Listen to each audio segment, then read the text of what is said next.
starts to his innings. And so from a position where a wicket has fallen and you might think that the batting team will take a backward step as they try to reset, he gets them going again pretty quickly.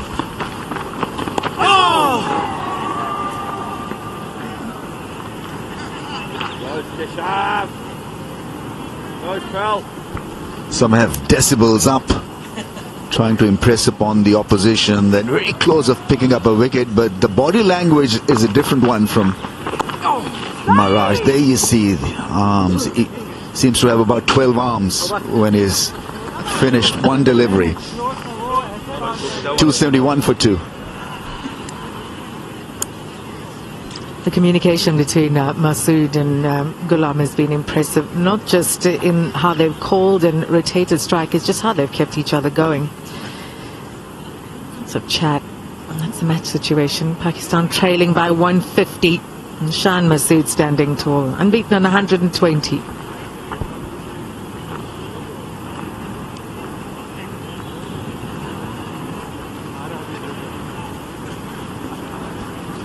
Marco Jansen with the 2 wickets to fall, 2 for 74.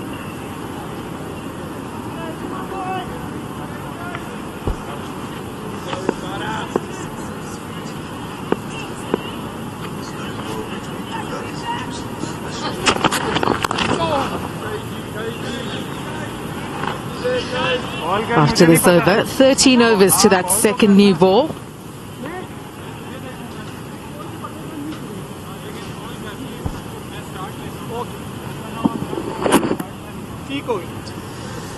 It's regarding calling, it's regarding picking up that single, maybe, you know, just don't go hard at that field at mid-off. Instructions from Shan Masood.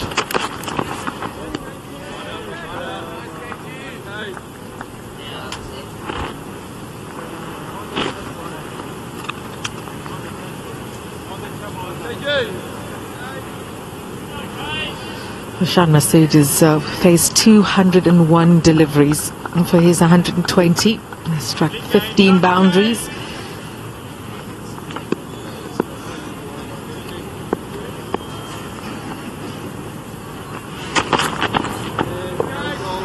Just building a nice partnership here with Ghulam.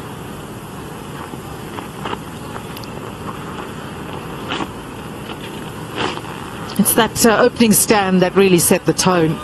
Babar Azam and Shan Masood, record-breaking stuff, 205. Babar Azam would have been disappointed to get out on 81. Night watch. Khurram hitting 30 with Shan Masood.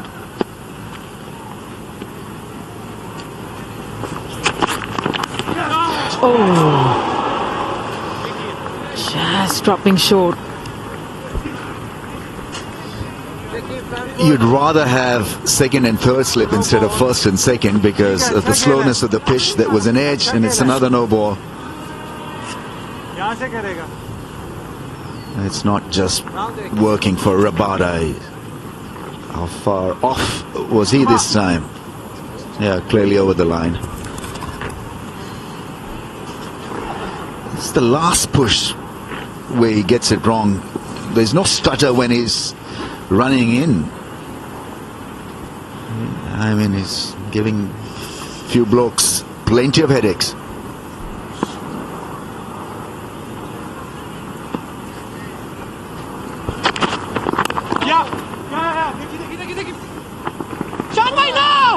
Rotation a strike. It's the urgency on the first run, which is putting pressure on the field.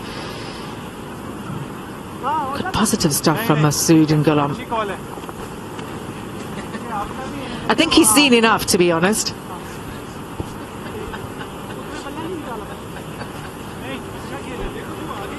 That's what you call a struggling walk back into the dugout.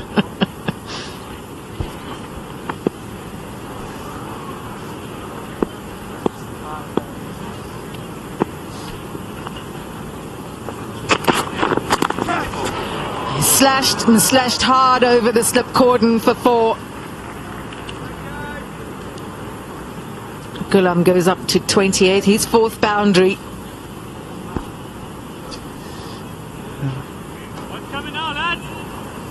hit it hard, slashed it over the slip cordon, got the outer toe end of the blade, did the job. 4 runs.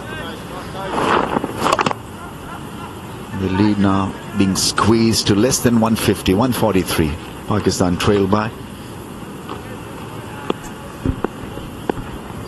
One's coming now was the cry. KG Rabada answers the call.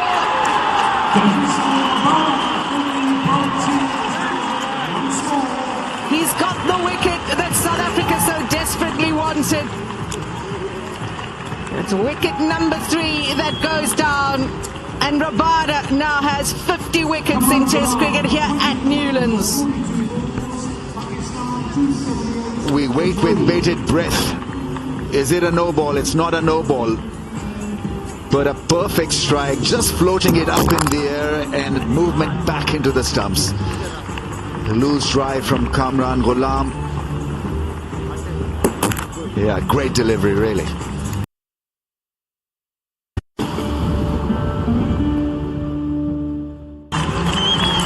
Saad Shakil spent a lot of time in the nets. Know the assignment: bat long, support your captain, excellent average. So a wonderful cricketer with a great skill set. I'll have a look at that best for Saad Shakil, an unbeaten 208, 850s and 400s in Test cricket.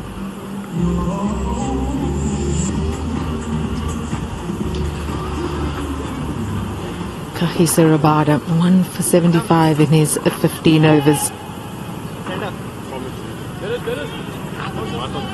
Pakistan trail by 143 runs. The longer Kamran Ghulam stayed there, he was going to eat into that deficit. He scored really quickly. That partnership quickly shot up to 43.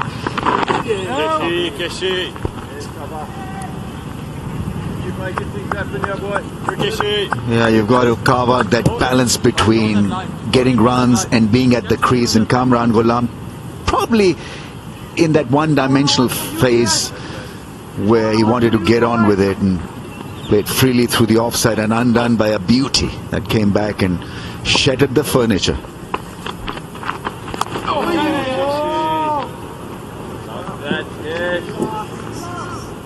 Come, Cage, come up! There we go, Cage. Stand up.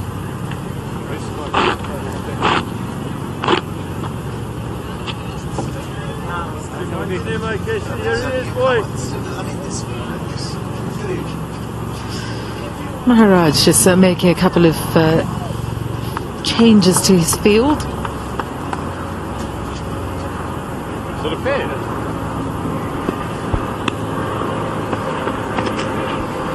So you've got a long on, which is manning the fence. Why would you do that? So my first query is that probably to make him play a defensive shot and not a lofted shot. But that allows that rotation of strike, and he's off the mark. It's a pretty basic stuff. Silly, right-hander.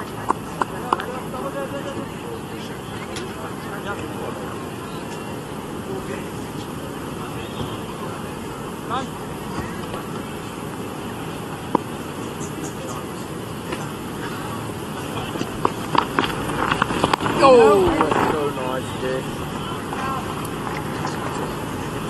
One for you, Kinesh.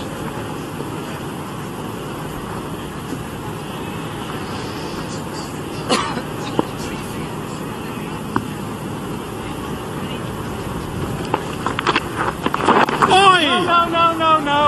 You've got to understand the batting plan here of Pakistan. Shan Masood quite happy to occupy the crease. He's not threatening you with big shots or lofted sixes. And Saad Shakil, who's an excellent player of spin bowling, is been given an easy leave. He picks up a single, gets off the mark. So you've got to get the fielders in, I think. It's as simple as that.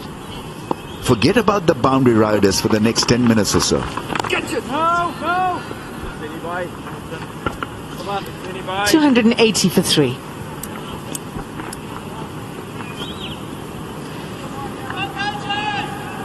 Has been the example of how to bat on the surface for Pakistan, and we're hoping Saad Shakil provides that support for him. KG Rabada reaching a milestone here at Newlands. 50 test wickets at this ground.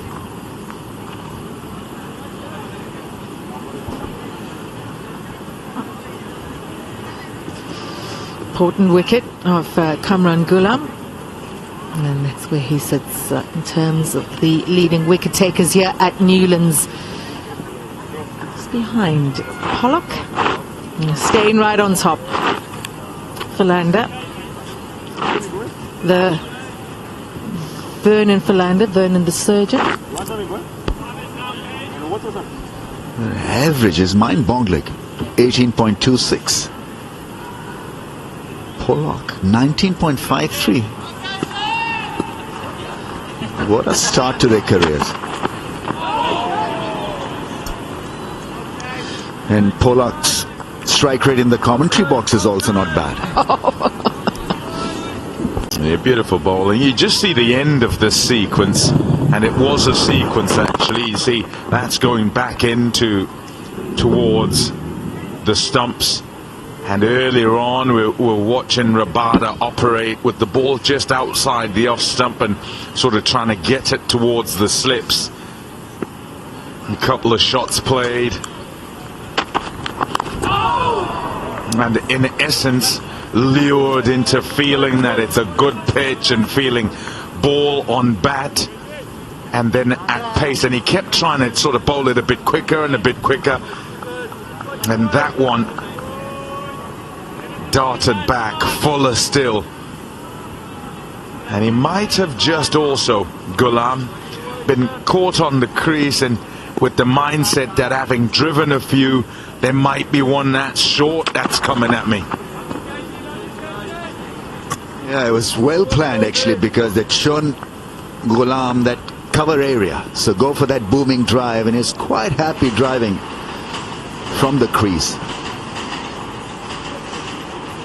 And then the general direction and line of attack was outside the off stump, and certainly that was a straighter line that came back and hit the stump. So not only beautifully bowled, but well disguised.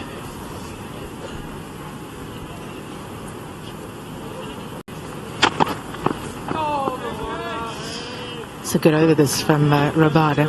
Nice areas.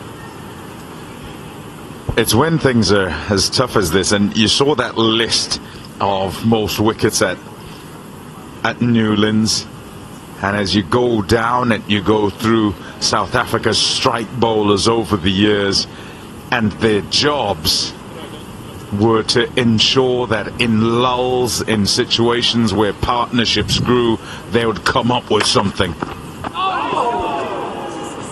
And in this little spell here, Rabada is doing what has been done before, what he's seen when he turned up in the team, taking up the responsibility of being the man. Have a look at this over. And you see the line of the deliveries there. All outside the off stump, all you can go at it if you like, it's all out there. And then fuller and going the other way. And the feet haven't moved. He's still sort of half forward, half back, but happy to throw the hands. And this time the direction is different in terms of the swerve.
Keshav Maharaj is bowling. You always feel like something's happening. Fielders around the bat.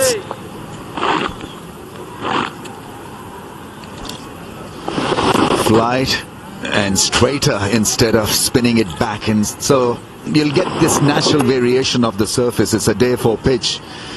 May get a bit tough for the keeper also.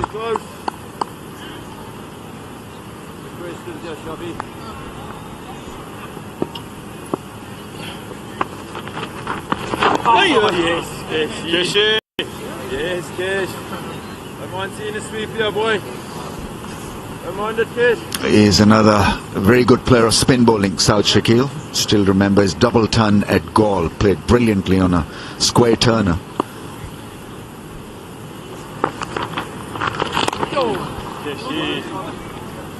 Okay.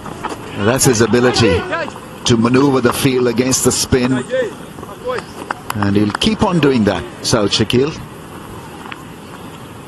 Doesn't hit the ball hard, but it's just that he'll continue to frustrate you.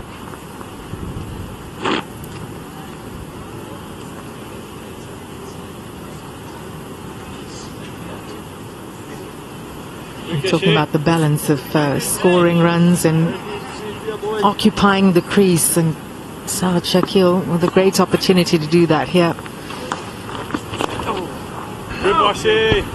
84, I think it was, he got in that first test match in the second innings. And talking to him here in this test match, he seemed quite sound in his assessment of self.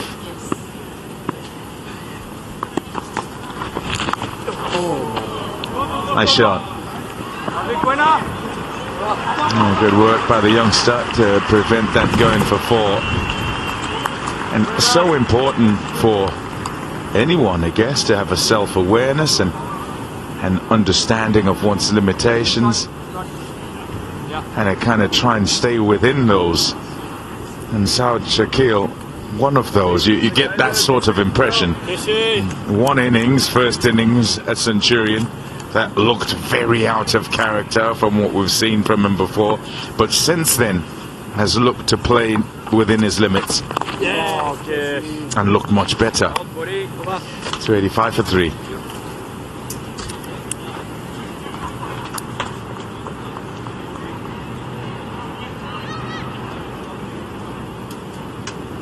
The breakthrough for Kagiso Rabada. There you go once again. Totally threw him, and disappointment for Ghulam. And I tell you what, that's an exhale if ever there was one. Tough work out there.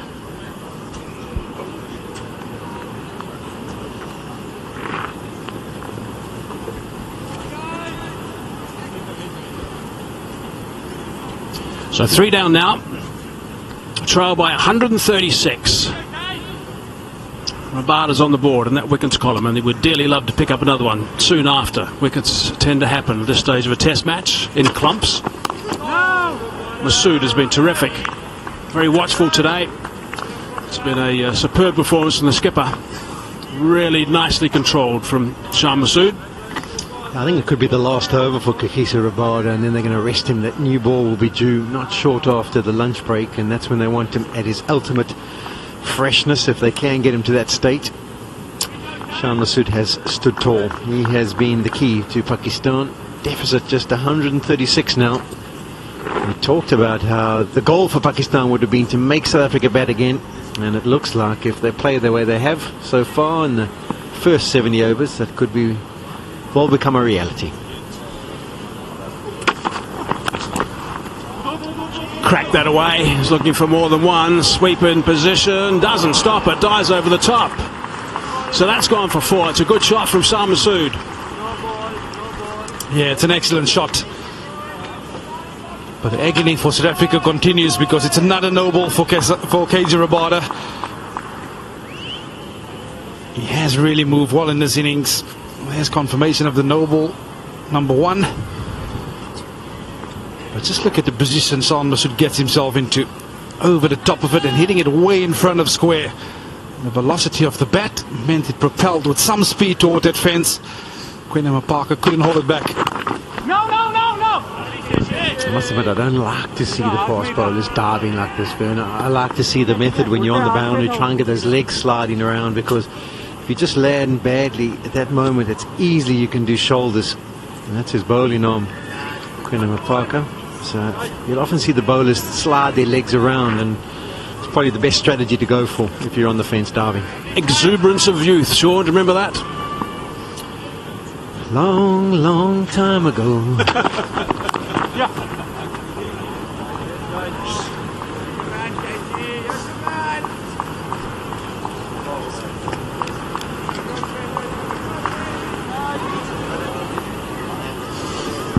Chipping away, trail of 100, or trail by, I should say, 130 now. Batsman to come, Mohammad Rizwan, Solomon Aga Ali Aga. Yeah, you look at the workloads from a South African point of view. KG into his 17th over, Jansen 16, Mulder only the 5, Parker 6. That's often when you pick a youngster, not quite sure what you're going to get from him. I get the feeling that South Africa might want to revert to him, Parker, just to bowl a couple of overs. One thing he does possess is a bit of pace about him, so perhaps use the sword ball ploy. In many ways get himself into the game in that way. Also, the ball seemed to be tailing a little bit, maybe a reverse, so it might be a nice time for him to come and try and get the ball to shape back at the left-handers. See if he can target the stumps with a bit of a skiddy kind of action that he possesses.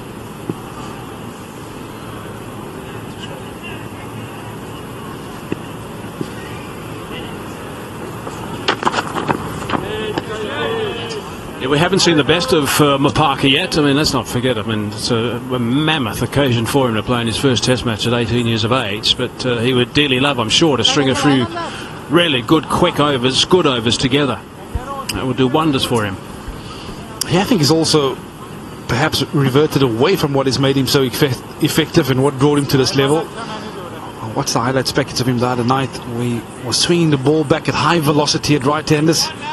And that's perhaps a ploy that you want to revisit, especially at this level. Bit of extra bounce, that delivery. End of the over, 291 for 3. Saw Paul Adams on that list. Remember that when he burst onto the scene. Yeah, the others were a long, long time ago, Hayes. 1889, 1892, 1899. I see Percy, 20-man Jones, didn't get a mention. No, he's not there, is he?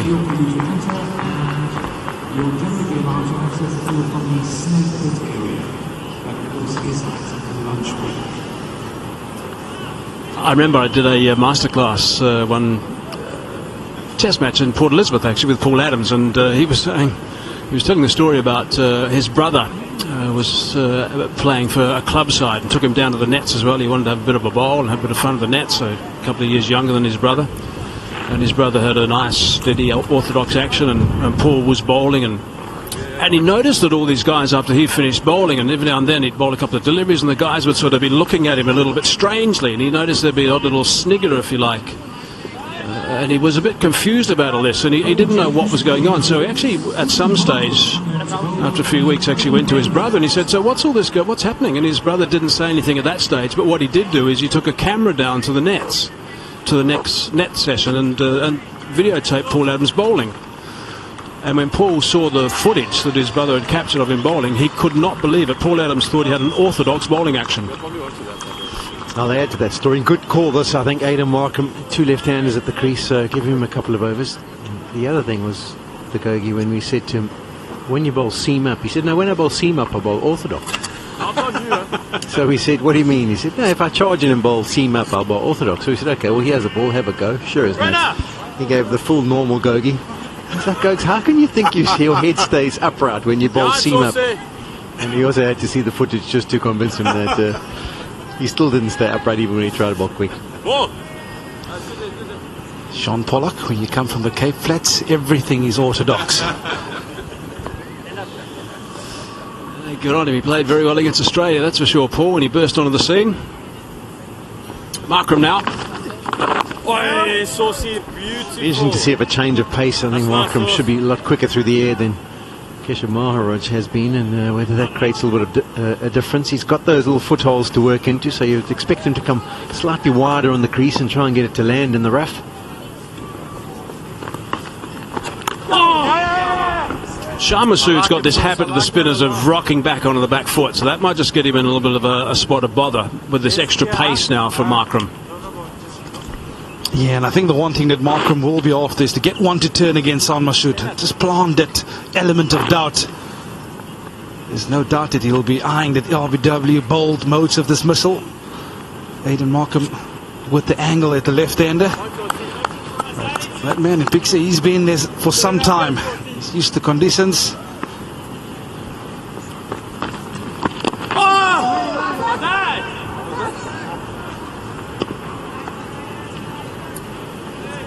More hopeful than anything else. South Africa were hoping that it hit the pad first before making contact with the bat. But I think they've turned down the thought of maybe sending it upstairs.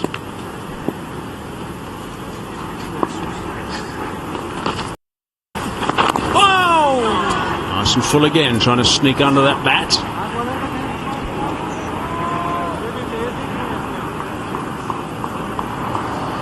He's almost yorked himself here.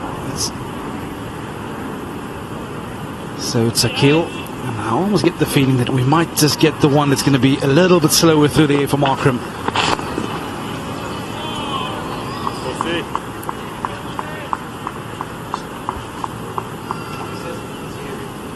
Yeah, that one just a touch slower. The variation that he was after. Perhaps it's not the length. Well, he's into his first over, or his second over, pardon. It's into his work. Young spell, Aiden Markram, he's a real fighter. See if we can see the first movement from Shah Massoud here. Does he go back or forward? Just a little step, small little step forward, but very keen to get on the back foot. He's played that well. I don't think we can talk enough about this performance from the skipper. He's played beautifully. 294 for 3.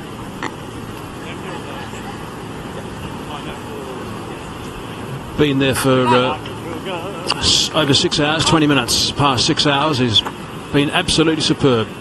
Shah Massoud, very difficult circumstance when he came out to bat after being asked to follow on, the leader of Pakistan, after being rolled over inside 55 overs. Top stuff.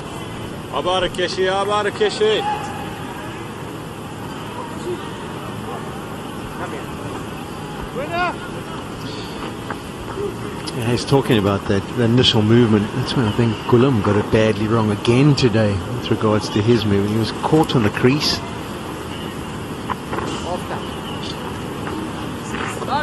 And also he didn't get anywhere near into the right position. Just have a look at this dismissal. Have a look at how he's still moving back as the ball's coming down to him. And the key is with your rhythm movements is do them early. That's fine, get them out the way, but have a look how he's still going on backwards. And then as far as the front foot, he doesn't even get out in front of the popping crease. Look where he makes contact with his ball. It's a genuine full-length delivery, and he's absolutely nowhere. So rhythm movements are great, but do them early so that you get as still as possible before the ball is released. You can't be moving in one direction when you have to go back in another direction and the ball's halfway down. Isn't it? I find it quite amazing actually when you really break down some of the batsmen's techniques. Those guys who are struggling a little bit. It's amazing how many guys are actually on the move as a ball is released, and they haven't got their trigger movements in sync and haven't gone through their trigger movements early enough. Yeah, the ball's been released already, and look at that. The front foot's going backwards, and then he's trying to go forward. And he's caught on the crease. I mean, look at the way that's come through. That's hitting midway up the stumps. And he's ending up, because of the legs are going backwards, the foot has to be, the bat has to be out in front of himself. He's in no position to play that. You can do Fred Astaire for all I care. It doesn't really matter. There's many hopping around as you want, but at that point of delivery, you've got to try and be still and balanced in order to give yourself the opportunity to go forward or backwards. Yeah, as the ball is released, you've got to be set. You've got to be triggered to go then. So you've gone through your trigger movement.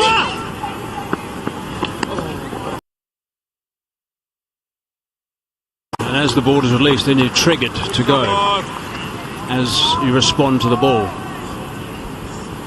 I mean, two examples I can think of offhand was Faf du Plessis and Hashim Amla, who had quite extravagant movements before. But as he releases, we'll pause it. There. And now have a look at the movement that happens. The front foot still hasn't moved. It's now halfway down. We'll go back to that. Oh, it's good, Casey. It'll now be halfway down. He's pointed delivery. His back foot's still moving, so he has to move that back. Then the front foot has to move back. The ball's already pitching, and he hasn't even settled. Yeah, Casey. So often people will say, oh, but surely at this level you don't have to teach them anything technically. And there's plenty of times. Yeah, he's still moving backwards. It's a genuine half volley-ish kind of length. And he's only just settled himself there as the ball pitches. No chance. Casey, your ball. 296 for 3. The best investment we can make is in our health. With our Aquasana water filter, we know we're drinking cleaner, healthier water. And that will pay the highest dividends. Cheers. Now up to 50% off at aquasana.com. Michael Hazeman. He said San Masood batted for 6 hours and 20 minutes. I'll give you another go with that. You want to work it out properly this time around?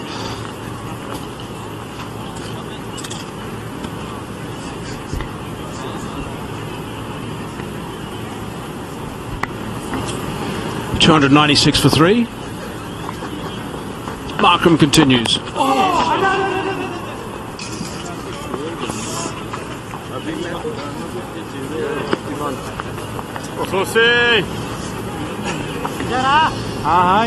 Masood on strike now. Has been batting for 325 minutes. Yeah, also known as 5 hours and 25 minutes, Michael Hazeman. You have a strong point in my maths. I was always kicking a footy or playing with a cricket bat.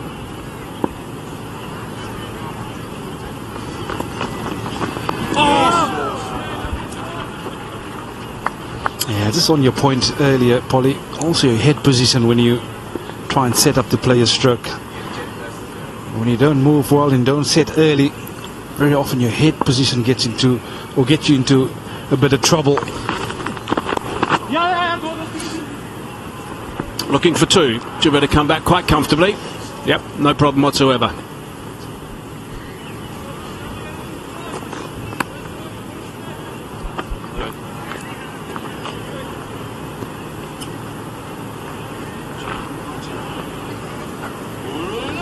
Yes, I think South Africa will be looking up at its scoreboard and saying to themselves, we are 6.5 overs away from the second new ball. And if we can pick up 1 wicket here, ideally the wicket of the captain, we will open up a window after lunch. It brings up the 300 for Pakistan. It's an excellent fight back this from Pakistan, and it's very well led by their captain. Yeah, and all of a sudden, both flags started to waver.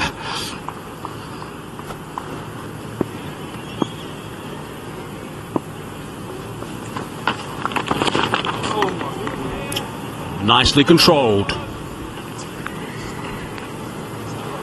This is well manoeuvred actually this over. They're doing nicely, these 2 batsmen. They're ticking over that scoreboard, sharing the responsibility out there.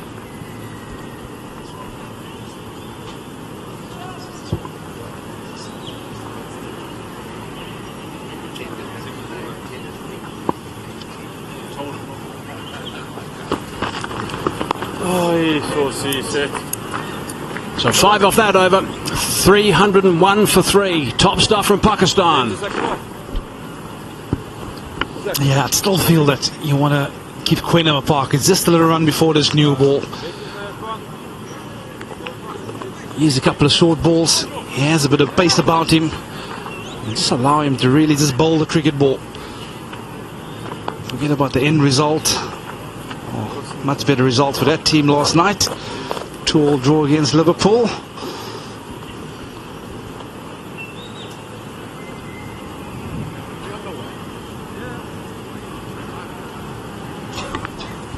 it's not been particularly warm, this test match, actually. It's always been, apart from day one, was around about 25, 26, but since then it's been about 21 degrees Celsius, that's all. Oh, there's some faithful supporters, hopeful supporters, brave supporters. Points in the bag. Point yesterday. And if Harry had had his striker boots on, we could have had 3 points. I'm interested in winners, Sean.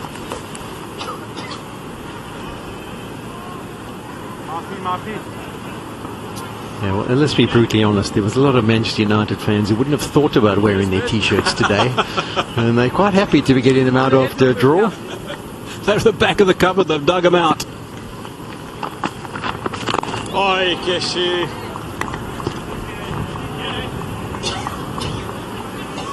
It was interesting. Blankets. Yeah, the Liverpool fans. That's what happens when you draw to Man United. Very good.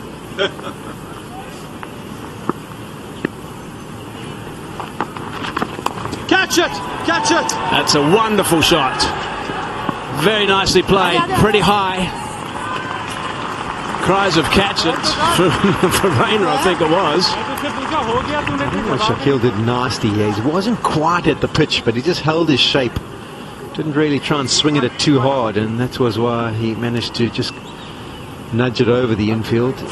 As you can see, he just holds the shape because he wasn't quite there. If he had gone hard at it, he might have miscued and put himself into trouble.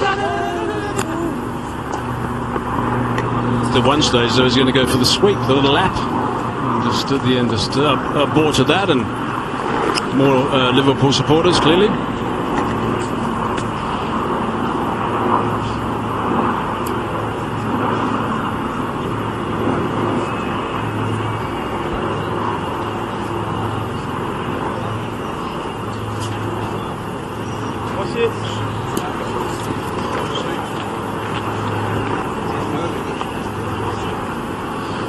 He's persisting with his angle to San Masood, coming around the wicket.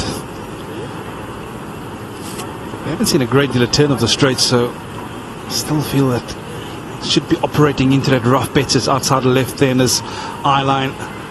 Like you've been harping on, Hazy, just that pace. He's struggling to get that pace up somehow. Yeah, again, 79 kilometers an hour. The only difference, if you have a look at it, he's gone 80, 82, 78, 79, and sometimes it's just coming down breeze. They can maybe just get it there a little bit quicker and help you get through your action. And, that's the advantage of bowling from the end years now, but I think rough-wise, when we looked at it, it was probably better to operate from the Calvin Grove end. Yeah, it is, definitely. Crive 2, again, just working this over. Good work from Pakistan. 6 off that over, 307 for 3, chipping away.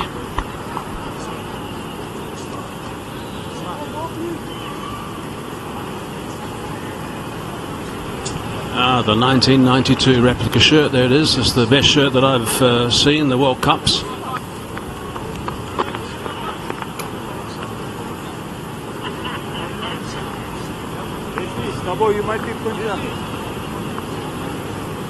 Was Pakistan victorious in that one as well?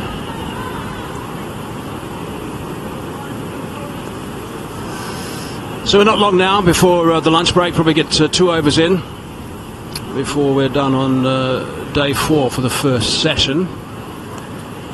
Pakistan supporters are starting to get encouraged. They certainly weren't about 24 hours ago. This is when I think that second wicket went down just before the lunch break.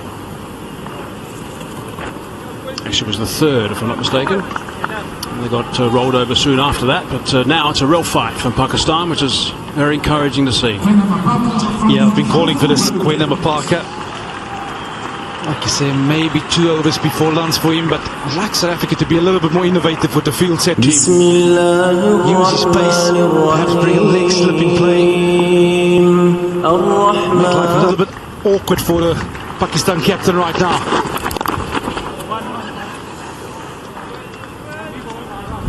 Now you have to be thinking, how do I get him out before lunch? Maybe a short leg. leg slip to him.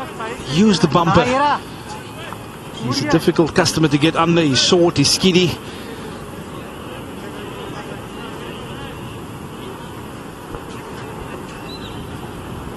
The 2 wickets in the first innings. Second innings, wicketless. He'd be hopeful he can pick up one for his captain before that second new ball. Yeah, he can have a little burst, maybe find a little bit of rhythm and go to that change room during the lunch break with a bit of confidence, and who knows, maybe start with that second new ball afterwards. That's pretty close, that's pretty close. They'd like that to South Africa, but unmoved is the man that counts. Yeah, I'm not too sure if there was enough shape in that one. I think heading down the leg side, but that's encouraging signs for Kwena Mpaka. Still got the 2 reviews left up his sleeve, Temba Bavuma. But this is what I'm saying, he's a skiddy customer, so if he gets it right, could have been close. It maybe could have been at best an umpire's call. It's a completely different angle, the first angle that we show you replays wise, just to see whether there's an inside edge or bat involved, and then we'll get it straight down the line a little bit later on. So it looks pretty decent from that angle, but I think once we see it directly straight down the line, it could be heading down that leg side. It's got that slightly wide release point also with that fall away at the last minute, but it was just coming back a fraction as well. It's hit him on an awkward spot. Sometimes just underneath the roll can be a bit of a sensitive area in your pad. He hasn't got as much protection, and I think that's what's happened there. Or else it's a good little technique to make sure you get closer to the lunch break.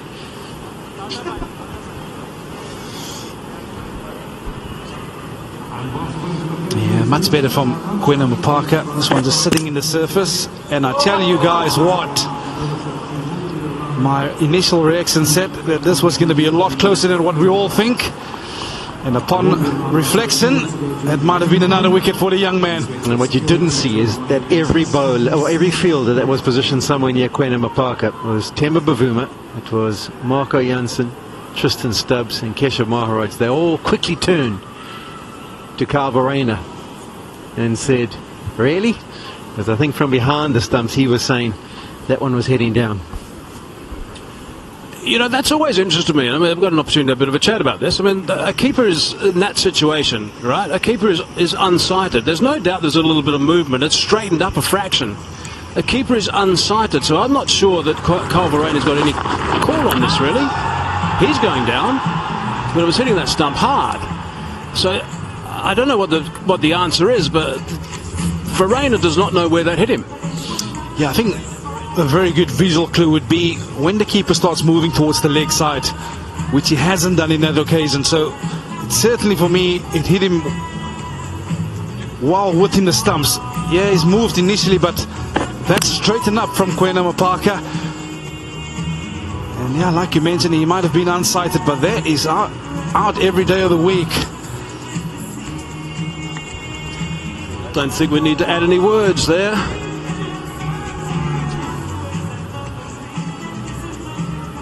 Imagine that if he picked up that wicket just before the break.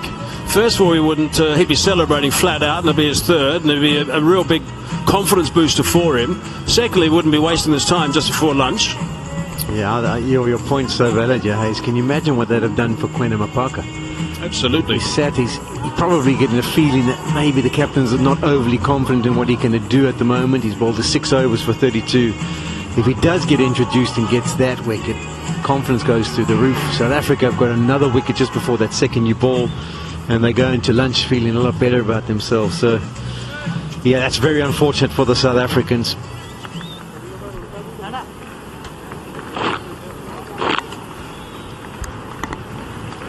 Now this will be the last over, I presume.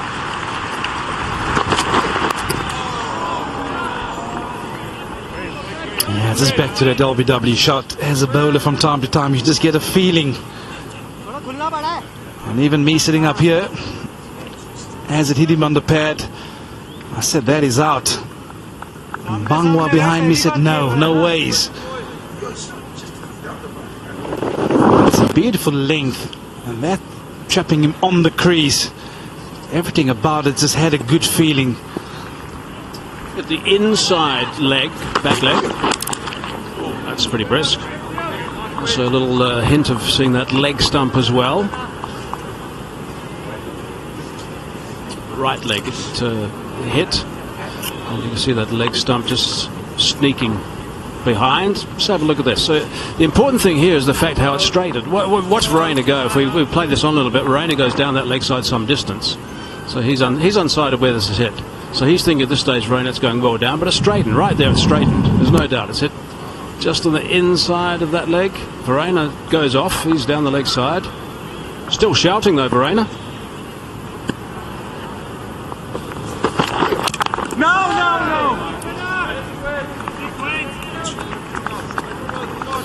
Yeah, I think he'll draw a lot of confidence out of this over here before lunch. Kwena Mapaka. I think his length is a lot better. His pace is up there again. I think in his previous spells, perhaps a bit too wide from time to time, but this is much better from Kwena Mapaka. It's going to be touch and go if we get another over. Quick glance at the scoreboard clock from Shah Massoud before we face this ball. Sliding down the leg sides, but it's an over that should have been rewarded from Kwena Mapaka. End of that over, 309 for 3. Just keeping an eye on. Aquasana gave us more than just clean, healthy water. It gave us more space in the fridge, more room in the recycling bin, less carbon footprint, and ultimate peace of mind. Now up to 50% off at aquasana.com. He's rhythmic. Can perhaps get that front arm up a little bit higher, just falling away at the end, but there's a lot of energy going through that young action, and there's so much to work with. Really enjoy his run up, fluent. He's got a good load as well. I'll be interested to hear Sean's comments about this, because that action, it's not a pure action, but I'm a firm believer that that's great. I think if cricket's people have probably heard me say this many times, it's best played when it's played instinctively, and that's what he does. It's different. I think raw ingredients wise, he's got plenty to work with. He's got pace, he's very athletic.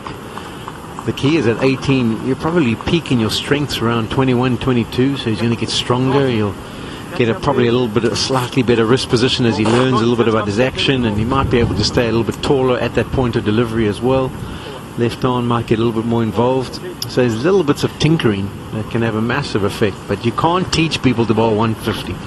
You can't buy it in the supermarket. It's either ingrained in you, and he's got it.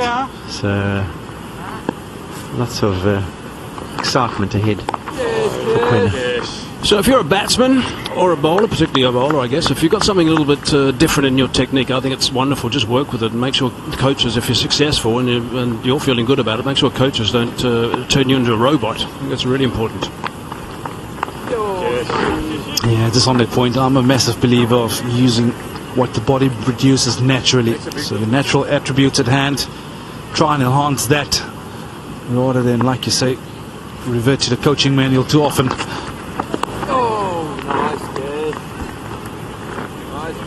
No. Can you do it without? You'll be allowed to without the helmet. Can you Stubbs moving into a silly point. It seems without a helmet for that ball. Yeah. Umpire Damasina is saying that he's got to wear a helmet, but the keeper's also got to wear a helmet. So I think with one more to go, boys, maybe it might be just a good idea to put him in short cover.